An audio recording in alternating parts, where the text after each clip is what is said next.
አሁን በላይ ጋር ስትመጣ የሚነግርህ ሸው በመሆንህ ብቻ አንድም መነሻ ካፒታል ሳያስፈልግህ በ2 ዓመት ራስህን ሚሊዮነር ማድረግ ትችላለህ ነው የሚል። በ1 ሚሊዮን ብር አዲስ ቢዝነስ አይጀመርም። በነገራችን ላይ ስለ ማርኬቲንግ ያስተማራችሁ መምህር አንድ ዕቃ ሸጦ ያውቃል። 5 እና 4 ዓመት ሙሉ ዩኒቨርሲቲ ውስጥ ገብቶ ተመልሶ ሲመጣ ፑል ቤት የምታገኙት ገልቶ ወጣት አለ። ተስፋ የምትቆርጡ ሰዎች እኔ አሁን 3 አካል ጉዳት አለብኝ፣ መንፈሴ ግን በጭራሽ አትሞትም። በጭራሽ ማለት ነው። ምን አለ እንደዛ አይነት ዜጋ ቢያጥለቀልቀው ሀገሪቱ።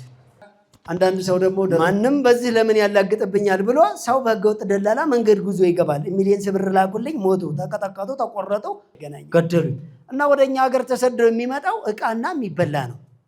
ዱቄት ሰልፍ ይዞ ከመረዳት ውጪ መዋረድ አለ?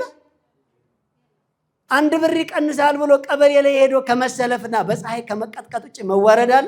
አንዳንዱ ሰው ደርቦ ይማራል። አንዳንዱ ሰው ደግሞ ደርቦ ያማርራል። ስለ ኢኮኖሚክስ እኮ ዩኒቨርሲቲ አጥንተን ስንመጣ ባንክ ሰራተኛ አለመቀጠር ደረጃ ላይ አግኝተነዋል፣ አላገኘነው። የጉድጓድ ውሃ ስናወጣ ፍሳሽ መስመርና ሽንት ቤት ካለበት ቢያንስ 30 ሜትር መራቅ መቻል አለበት።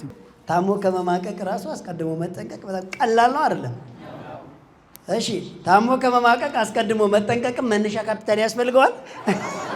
እናንተ ኩትል ይሆናል